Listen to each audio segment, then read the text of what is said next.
You know, when you think of a bustling city, what's the first thing that comes to mind? Probably not a serene lake or an ancient banyan tree, but there's this one city, Tumakuru, that has woven nature right into its very fabric. So today, we're going to explore the parks and gardens that are the true green heart of this really unique urban landscape.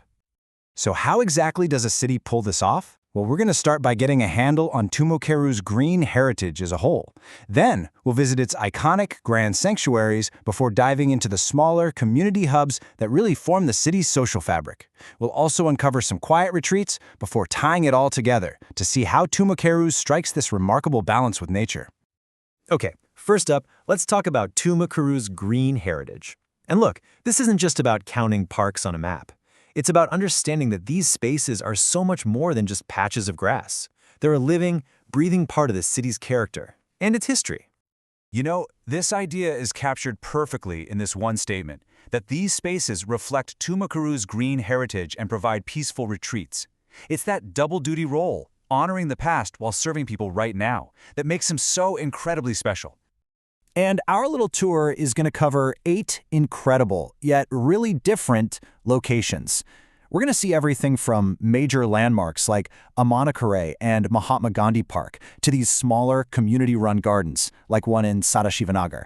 Each one tells a totally different piece of Tumakuru's story.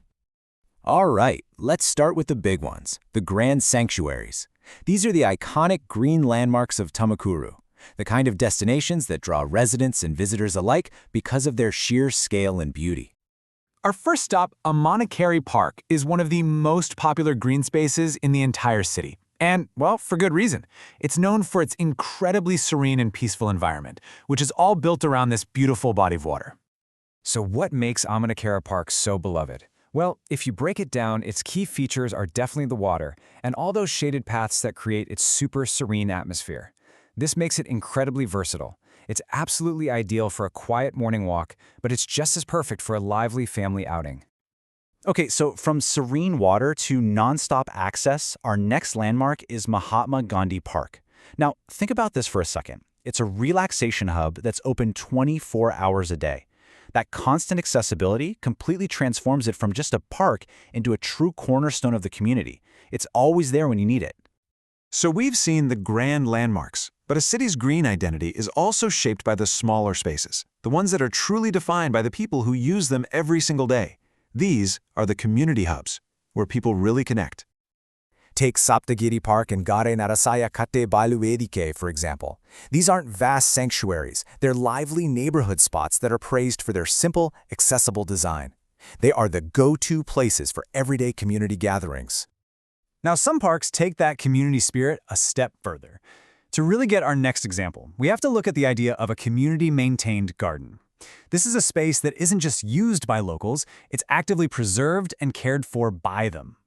And this garden in Sadashivanagar is just a perfect illustration of that whole concept in action.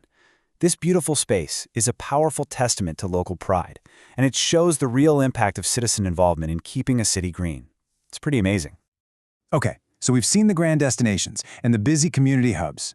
But you know, every city also needs its quiet corners.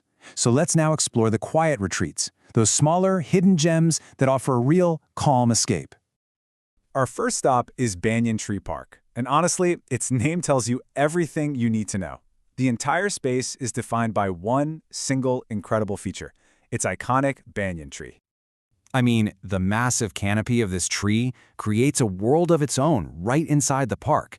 It provides this deeply shaded and tranquil atmosphere, making this a truly unique and peaceful spot for anyone just looking to sit down and relax. Not too far from there, we find 2 other really charming spots, the garden in Vidyanagar and Ekadantha Park. What they both share is a really well-kept, welcoming, and super accessible feel. What makes them special is their quiet charm, which is just deeply appreciated by the locals. And Ekadantha Park has this added bonus. Its location right along a major highway makes it a perfect, convenient green stop for travelers who might be passing through. So we've seen grand lakes, 24-hour hubs, and tiny community-run plots. What does it all add up to? Well, it all forms Tumakuru's green identity, and it shows us how the city strikes this really unique balance with nature. We visited 8 distinct green spaces, and that number is pretty significant.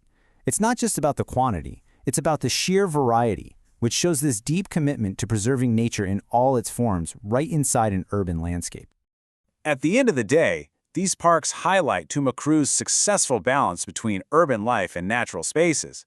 They're not just there for decoration, they provide these absolutely essential spots for leisure, for exercise, and most importantly, for community connection. And that leaves us with a question to think about. We've seen just how vital these parks are to Tumakuru's identity. So, what makes a green space essential in your community? Thanks for exploring that with us today.